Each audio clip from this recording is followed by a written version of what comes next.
Welcome to Donmar TV News Channel. Presidential aspirant Senator Christopher Bongo expressed willingness to undergo a drug test after President Rodrigo Duterte claimed that a presidential bet and early poll favorite allegedly uses cocaine. According to Senator Go, even if it's not required by the law, he's ready to take the test so he could show to the public that he's fit to run for president. Ako naman po, willing ako magpa-drug test anytime of the day.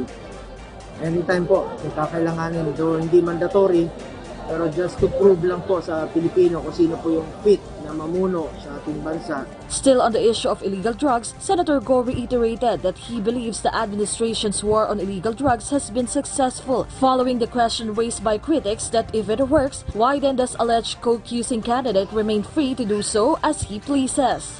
Tao na pong humusga. Kayo na pong humusga. Kung meron bang epekto? Ang tanong dito is, umepekto ba sa taong bayan yung kanyang war on drugs? And when it comes to his running mate, Senator Go once again said he only supports Davao City Mayor Sara Duterte for vice president, even though she has endorsed her presidential running mate. Ako naman po, hindi ako pipili ng ibang tandem kung sakasakali. Kasi po, kasama ko po si Pangulong Duterte sa partido. Of course, anak niya pa rin po si Mayor Inday Sara. At pareho po kaming mga taga Davao, taga Mindanao na gustong mag-serbisyo sa ating kapwa Pilipino. Senator Go said all this when he accommodated the media for an interview during his visit at the Dr. George Rieka Hospital's Malasakit Center in General Santos City. Iginiit ni Pangulong Rodrigo Duterte na may isang kandidato sa pagkapangulo ang gumagamit ng cocaine. Gayunman, hindi ito nahuhuli ng otoridad dahil ginagawa umano nito ang kanyang iligal na bisyo sa mga yate o pribadong eroplano. Totoo yan. There's a candidate who was using cocaine. And you can ask yung mga mayaman. And sabihin ng polis, bakit hindi natin hinuli? Bakit hindi mo hinuli, Presidente? Hindi mo alam ang mga mayaman. They go on yate, or in the air. Doon yan sila magsop-sop ng ano nila.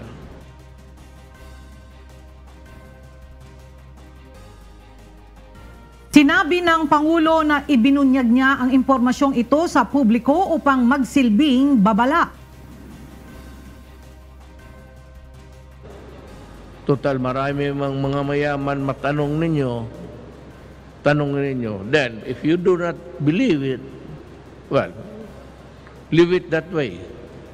Basta sinabi ko, do not let it not be said later on that I did not tell you. Ito, baka sabihin ng mga nanonood, iwasan ko itanong. Tatanong ko, kayo po ba handang magpa-drug test? Okay. Ikaw na mag-scoop. Bibigay ko yung resulta ng drug test ko na kinuha ko kanina mga sa PDEA. Ayun, kumuha daw siya ng drug test kaninang umaga, nasa PDEA na. Okay, play lang natin. Pero po, totoo ba? Uy, scoop to. Ang hirap pa Yung talaga hindi ko kaya, guys. In fairness, ito si Katunying. Meron siyang si Katunying, may oras siya na sweet. Yung parang ano lang, Abby Viduya lang, hindi Priscilla Almeida. May aura siya na ganun, no? Yung very likable. So ito apparently, nagpa-drug test siya yesterday morning. Kasi gabing-gabi na raw eh. Kailan ba ito ni-live? Kaninang umaga lang mga 9 a.m. So, nagpa-drug test pala siya kahapon pa ng umaga sa St. Luke's. Play. Nasa PDEA, alam ko namang... Ano raw ba result? Wala, siyempre negative. Oh, negative daw, negative. Sinabi ko lang po yan. Sabi pa, alam ko naman yung sagot. Pero masarap na marinig ka direct from the manager. Alam mo, kailangan ko... Salamat po. Okay, time out. Kailangan ko talagang aralin tong style ni Katunying. Yung sweet-sweetan lang na parang, ay, grabe po, nakascoop ako. Ganyan. Hindi ko po Maatim, hindi ko po kinakaya na nakaskop ako na gano'n. Dapat talaga, gano'n dapat ako. Guys, schedule ko, gagawa rin ako ng vlog. Yung parang gano'n na sweet-sweetan lang. Yung parang, hello po, pwede ko po ba? Gano'n, di ba? No? Parang sweet-sweetan lang. Alam niyo, pinaplastic ko lang ngayon. Pero gusto ko lang talaga. Yung sweet na sweet, guys, yung parang, ay, may langgam, yung gano'n. Dapat, promise guys, pag natapat ako ng maganda mood, gawin ko yon, yung sweet-sweetan lang na live. So nagpa-drug test daw si BBM, negative raw, binigyan na raw sa PIDEA. Nagpa-drug test daw po si BBM sa St. Luke's. Yun, St. Luke's. Ang tanong siguro, saan St. Luke's? Dalawa lang naman yan. Yung St. Luke's E. Rodriguez at dun sa amin, sa lugar namin mayayaman, sa BGC. O, hulaan nyo. Fake news. Fake news to guys. Dalawa lang daw yung St. Luke's. E. Rodriguez lang daw at saka BGC. May alam pa ako St. Luke's. St. Luke's Institute of Science and Technology. Yung mga nasa second floor lang ng mga shopping. Sa St. Luke's. Kaya lang, hindi naman natin nasamahan si Senator Bongbong Marcos sa pag-ihi niya. Kaya na umiihi siya, sisilip-silip tayo. Baka kakasuhan naman tayo doon. So, yun po yung drug test na kanya pong dinaanan. Ayan po. Ulitin po natin sa latest report ni Marites. Ni Marites. Nakikigaya ka ha. Sige lang. Wala kang originality ka, Tunying. Ayusin mo buhay mo ha. Ay,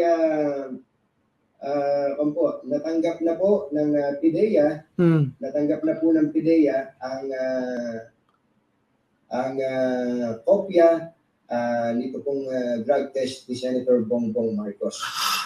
Ulitin po natin yung pangalan ng tumanggap, si Deputy Director Laura Nebato, Deputy Director for Intelligence and Investigation Service ng PIDEA. Oh, yun, negative. Ewan ko lang, yung iba nagpa-drug test na. So meron na tayong dalawang kandidato sa pagkapangulo na nagpa-drug test. Yung iba naman, baka gusto nyo pang humabol sa drug test. Wag na! Guys, ganito po, nagpa-drug test daw si Ping Lacson, nagpa-drug test na raw si Bongbong. Si Bongo, okay lang, okay naman kahit wag na magpa-drug test, hindi naman nagka-drugs yun, okay lang. Yung pong mga natitira na presidential, si pangalan na ito, si Isko, hindi si Isko, yung dalawa, si Manny Pacquiao at saka si Lenny Robredo, wag po kayo mag-ilala guys. Wag na kayo magpa-drug test, wag na. Ano na lang po, IQ test, kay Pacquiao po at saka kay Lenny. Okay lang po sa akin, wag na po kayo magpa-drug, IQ test na lang po. Mas interesado po ako sa resulta nun. Tingnan po natin guys, kung negative rin. IQ test na lang, wag na po drug test, wag na. Okay, tuloy. No problem. Tapos i-share nyo rin sa amin. Sino pa? Si VP Lenny Robredo. Baka gusto nyo magpa-drug test. Wag nga, IQ test nga Katunying. Sinabi ko na eh. Ay sabi, Senator Manny Pacquiao, Mayor IQ test nga. Moreno. Meron pa isa yun. Si Lyodi. Wag na si Lyodi, hindi naman nanalo yun. Hayaan yun na. Hoy! Hayaan nyo nga si Lyodi, nananahimik yung tao eh. Wala na nga karir yun eh. Pagda-drug testing nyo pa, mami. Si Lyodi Di Guzman, hindi natin na babanggit si Lyodi Di Guzman. Huwag kang mag-alala Katunying. Huwag kang mag-alala kung hindi mo nababanggit si Lyodi kasi wala naman talaga bumabanggit doon. Guys, wala naman. Pasensya na rin po, hindi nabanggit si Lyodi Di Guzman. Sino ba bumabanggit kay Lyodi Di Guzman?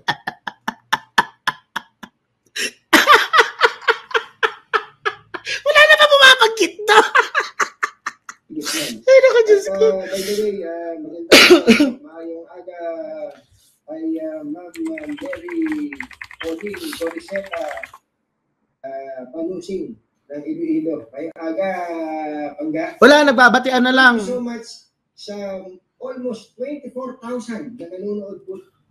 Yun. Nag-drug test na raw. Negative. St. Luke's. Sinabmit na raw kay PIDEA Director, Laura Nebato. Okay na. So, po?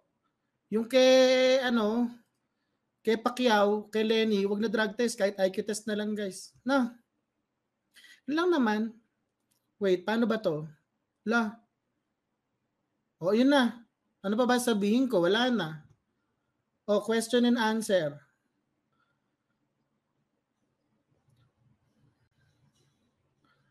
Okay lang yan, TP, importante. Pareho kayo ng binubuhat na presidential. Ay, hindi! Hindi, papasara ko yung si Katunying human rights violator. Sibi mo ba naman?